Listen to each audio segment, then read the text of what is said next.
Hey guys, welcome back to my channel. So it is approximately 3 o'clock in the morning Central Standard Time, and I wanted to come back with another edition of Scientology from a Scientologist perspective. So I was going to just do like I always do and hand write out my notes, but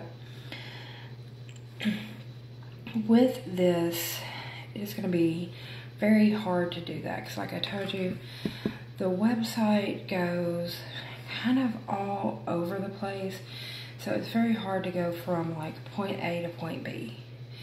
So because like when you're reading one article, it'll like hyperlink to another article, and it's kind of hard to get to that other article independent of the first article. So today we're going to be talking about dynamics. It was hyperlinked from Why Scientology Called a Religion, which we covered in the last episode. So we're going to be talking about the 8 dynamics. Now, I started reading this and it made my head hurt. And right now I'm starting to get a migraine. I do suffer from migraines, but I'm starting to get a migraine independent of this. So this might turn into an interesting one. I just took some medicine. I'm kind of munching on a little bit of bread. And so we're going to jump into this. Let me just get comfortable because this is going to be one. So reading directly from the website, it says, because the fundamentals upon which Scientology rests embrace all aspects of life, certain key principles can be broadly employed to improve any condition. Scientology use these principles in their daily lives, and their use alone can often make the difference between success and failure. Moreover, the principles greatly clarify what is so often confusing and bewildering. Suppose, for example, life could be correctly compartmentalized so that its many activities, often confused and blurred, could suddenly assume a new clarity. Suppose, for instance, that all the activities in one's varied life could not only be understood for what they really are, but each harmonize with all others. This is possible in Scientology by describing the 8 dynamics. That is not possible in any way, shape, or form. You cannot put everything that you do in your life, every single solitary thing in life, into 8 separate compartments. And I'm saying that because I started reading these compartments that they're talking about, and I got to the second one and went, how the hell do you even put that in that compartment? It doesn't make any sense. Because then I read the third one and went, but what you just put as compartment number 2 should actually go in compartment number 3, or even maybe number 4. So we'll talk about that in a minute. The basic command survive, which is obeyed by all of life, is subdivided into 8 compartments so that each aspect of life can be more easily inspected and understood. These compartments are called the 8 dynamics. Dynamic meaning urge, drive, or impulse.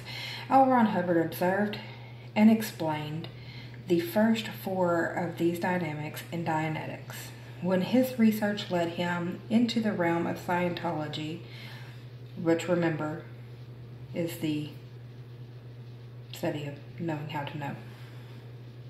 Again, that's a religion, the study of knowing how to know. I can't let that one go. He was able to amplify these first 4 dynamics and explain the remaining 4. So he explored the first 4, but then he only explained the next 4, which means he never got to the next 4. Like, huh? Through Scientology, a person realizes that his life and influence extend far beyond himself. He also becomes aware of the necessity to participate in a much broader spectrum By understanding each of these dynamics and their relationship one to the other, he is able to do so and thus increase survival on all these dynamics. Simply explaining these dynamics clarifies and brings order to existence. One can observe these dynamics in his own life. Note which one or ones need improvement, and through Scientology, bring these factors into greater harmony. Okay, so a bunch of bullshit, and now we get to the meat of the subject. Sip a little tea and a little vape.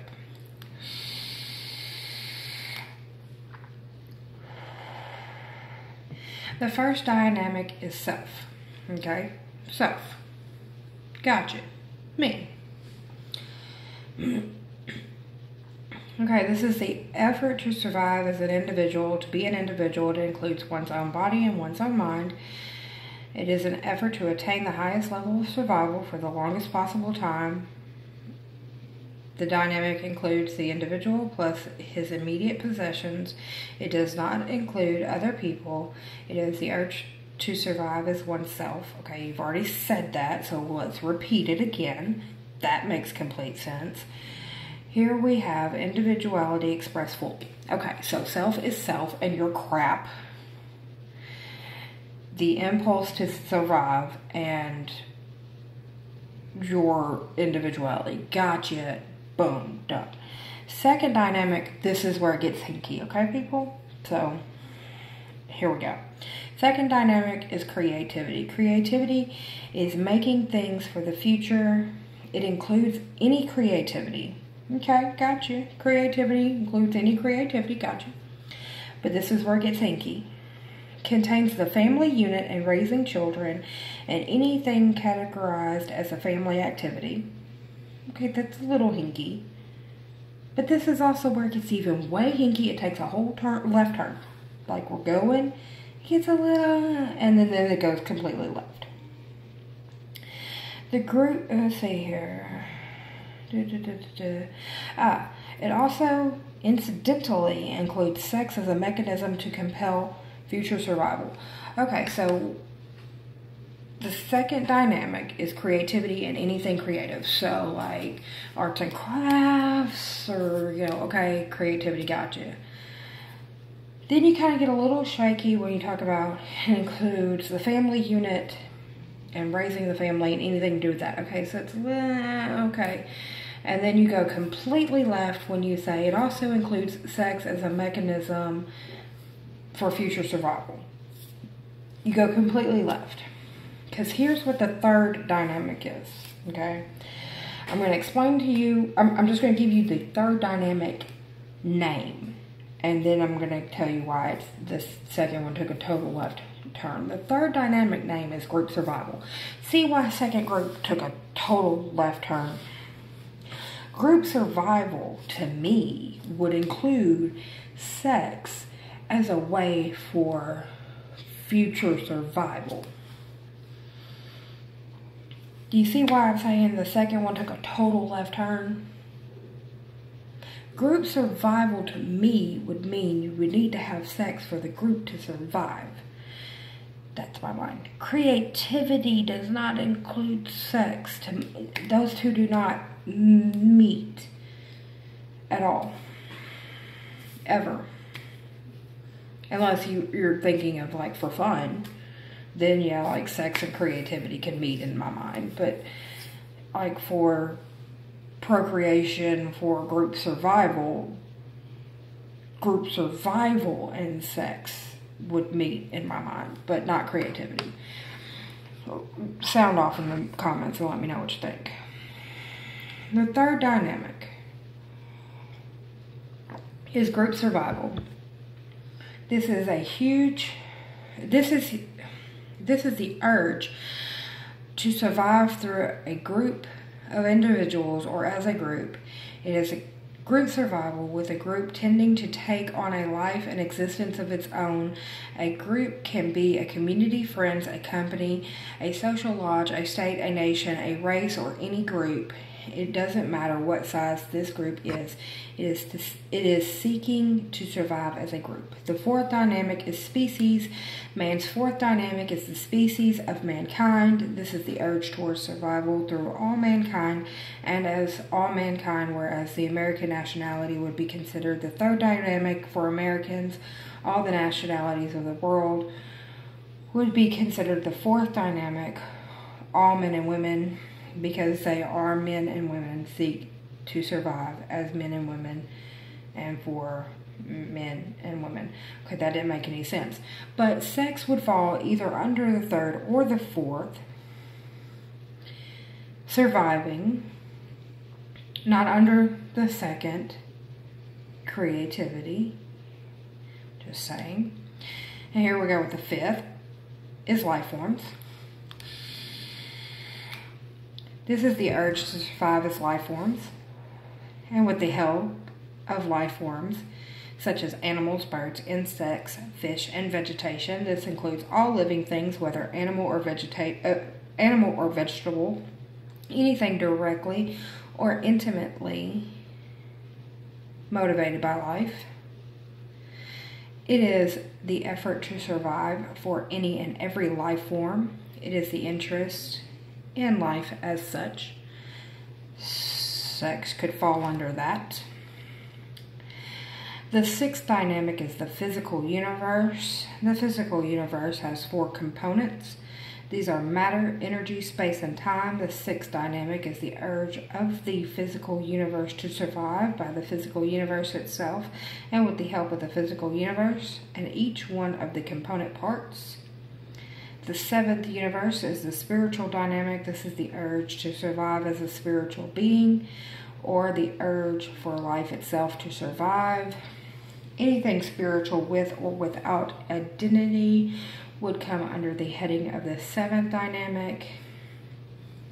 It includes one's beingness, the ability to create, the ability to cause survival or to survive, the ability to destroy or pretend to destroy. A subheading of the dynamic is ideas and concepts and the desire to survive through these. The seventh dynamic is the life source. This is separate from the physical universe and is the source of life itself. Thus, there is an effort for survival of life source. Huh? Anybody catch what any of that meant? Does that? The eighth dynamic is the urge toward existence as infinity. The eighth dynamic also is commonly called God, the supreme being or creator, but it is correctly defined as infinity. It actually embraces the allness of all.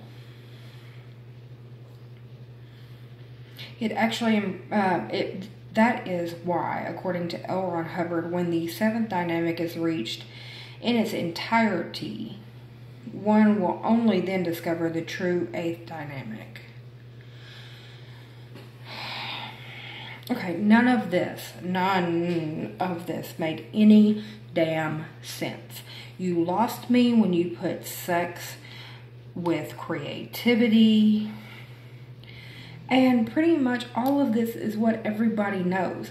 Everybody knows that your first thing is for you to survive. You're going to make sure, like if you're a parent, you're going to make sure your kid survives, but you're going to make sure that you survive so that your kid can survive. You're going to cling to those that are like you for survival. Like if you're a human being, you're going to make sure that human beings around you survive. You're going to have a sense of national pride or national commitment. You may not always agree with everything that's going on in your nation. Then I'm not pulling any political talk in at this point, but I mean, these all are just rambling, incoherent statements. Okay, we're going to go back to the why is Scientology called a religion, and we're going to go to the hyperlink of naming. Let's see what that is. What is the Scientology naming ceremony? So there's a naming ceremony? Did anybody ever hear of this? Scientology religion includes a ceremony to celebrate new parenthood and to introduce a newborn to the world. The Scientology naming ceremony has a further importance for members of the religion.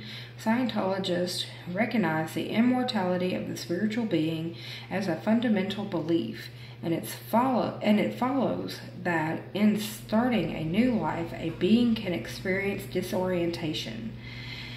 It is therefore important to orient newborns to a new family and surroundings and bring them into communication with their family. In the Scientology naming ceremony, a child formally receives his or her new identity, is introduced to their parents and godparents, and resoundingly welcomed to the congregation. The naming ceremony also reminds parents and godparents of their responsibilities. That's italicized, their.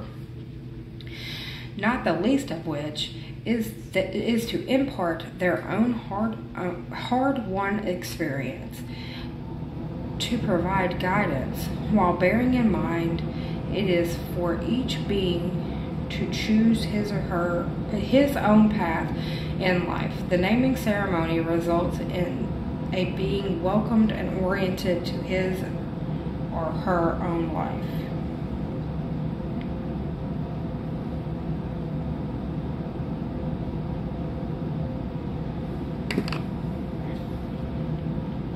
I just wanted to throw my phone right there, so I wanted to set it down because I don't want to pay for a new phone.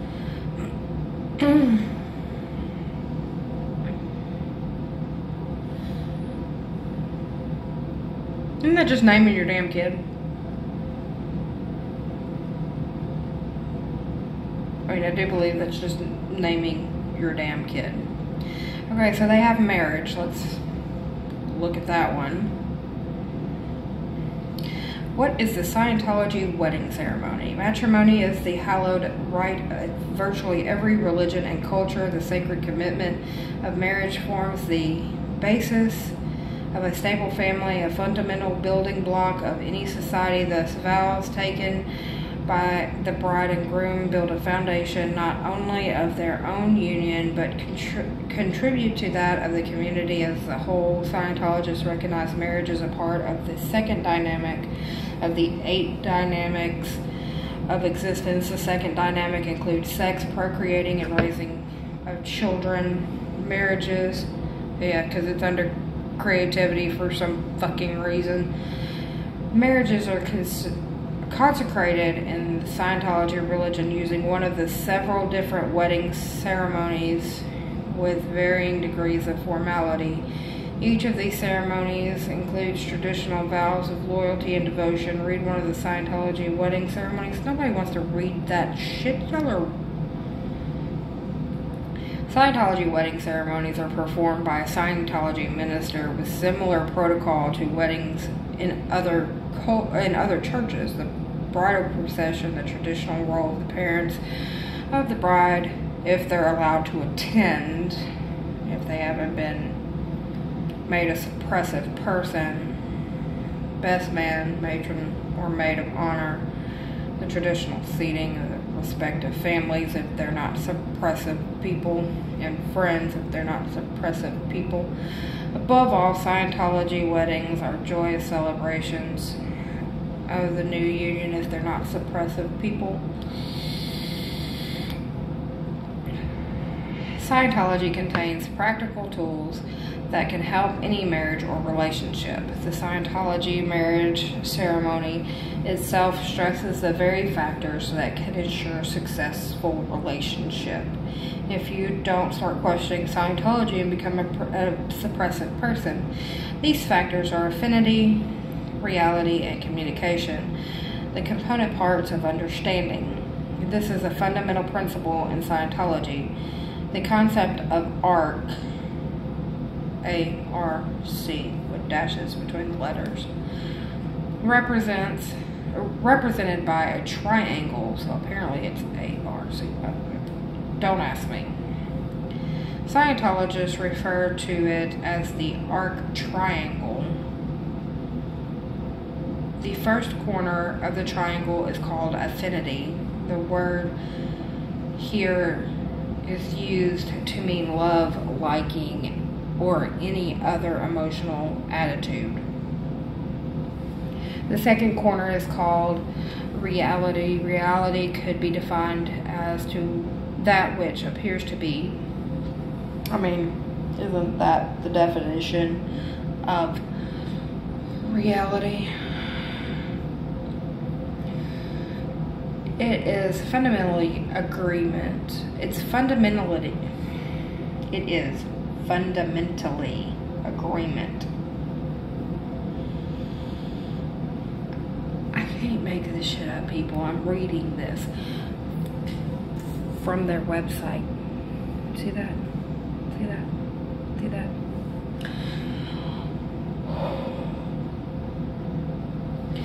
We agree with each other as to what is real and what is not. No, you experience what is real.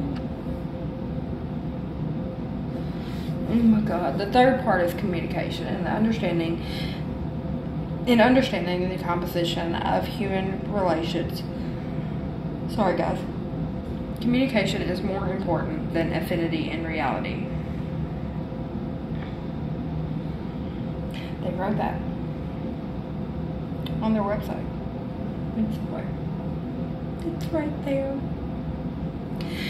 These three corners of the triangle interrelate in that you cannot raise or lower one corner without affecting the others. In other words, without a high degree of liking and without some basis of agreement, there is no communication. Without communication and some basis of emotional response, there can be no reality. Without some basis of agreement and communication, there can be no affinity.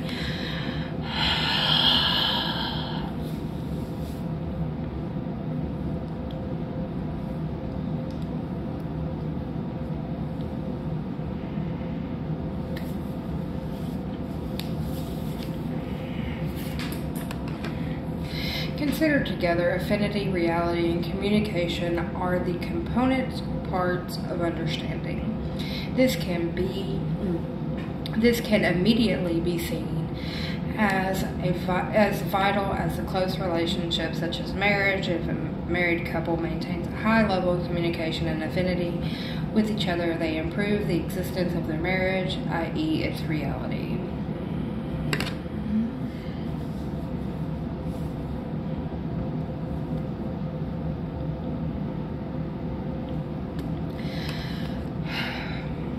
If they fall out of communication and no longer share common agreements, their feelings for each other will lessen and ultimately there will be no marriage.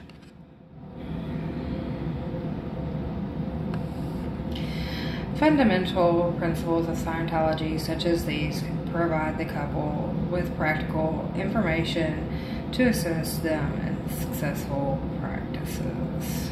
Okay, I think I might just throw up. But let's go over to the arc triangle. It's called the components of understanding: affinity, reality, and communication.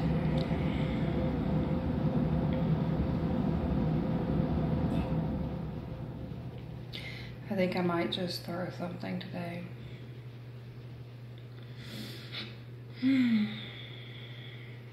Another tool of considerable importance in Scientology, and one that greatly assists interpersonal relationships, is the principle of affinity, reality, and communication. These three interdependent factors may be expressed in a triangle. The first corner of the triangle is affinity, which is the degree of liking or affection or lack of it. It is the feeling of love or liking for someone or something. The second corner of the arc triangle is called reality, which could be defined as that which appears to be. I need them to stop with how to define reality because they're working my nerves. Reality is fundamentally agreement. If they don't stop with this shit right here. what we agree to be real is real.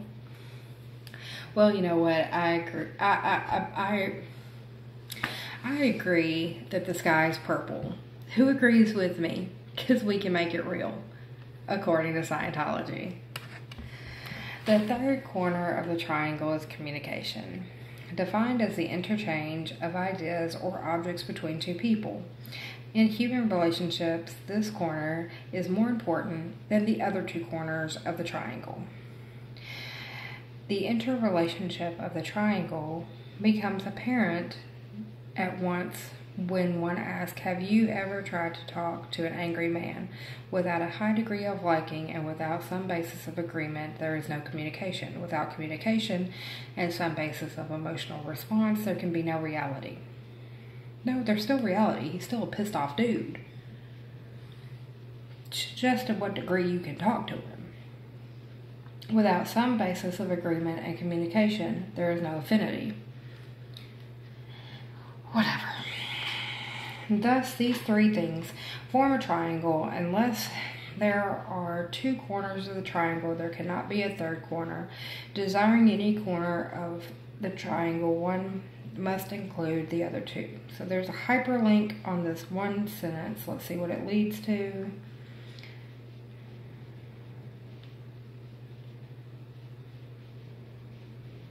It leads to some video I'm not going to watch. Okay, so that has made my head hurt. I'm not going to go on to the funeral service. I will do that in another video. Okay, so let's talk a little bit about this little arc triangle that they're talking about, because I want to talk about that last scenario that they're talking about. If you ever try to talk to an angry man, okay, yes, I try to talk to an angry man all the time. He's called my husband, but anyway, I try to talk to an angry man quite often. I work as a 911 operator. I talk to angry people all the time. I don't have any personal relationship with these people. Their reality is that this is the worst day of their life. For me, I get people on the worst days of their lives all the time, okay? Their reality is the worst day of their lives. Most of the time, their situations are not as bad as they're making them out to be. I have no interpersonal relationships with these people. But it's my reality to calm them down in some sort, get some information out of them to get them the help that they are requesting, okay? I have no interpersonal relationships with these people. I have to ask them a certain amount of questions to get the information that I need to get them the certain amount of help that they need, right? Okay. I ask, they answer. If they don't answer, I have to re-ask. I don't have to have any affinity for them. I don't have to have any love for them. I don't have to have any caring for them. I have to ask a certain amount of questions. Now, being the person that I am, I do feel sorry for people in certain situations. Doesn't mean that I love them. I do care for your situation. I do feel bad for certain people in certain situations. Yes. I'm a human being. I have feelings, I have emotions. But doesn't mean that I love you or no. So your whole arc triangle just went right out the fucking window. I talk to angry people every fucking day. Every fucking day. And reality is fucking reality, so get over yourself. We do not have to agree on reality. People believe that they broke their fingernail and it's the worst day of their life. You broke your goddamn fingernail, get the fuck over it. Get over it. So, yes. This is the second episode of Scientology from a Scientologist Perspective. We will be covering more of this. I don't know how much I'm going to be able to take of this because, oh my God, this episode just made my head hurt. But we will be covering more. And we haven't put a dent in what is on their website. So we'll be covering more. Anyway, guys, the next episode I'll be going into funerals. and let's see, we'll be delving into this life source, their supreme being. We'll be going into the, oh God, we'll be going into more, we'll be going into the thetans and other assortments of things. So anyway, guys, if you like this video, give it a thumbs up. If you haven't, hit that subscribe button and ring the bell next to it. And I will see you guys on the next one. Bye for now.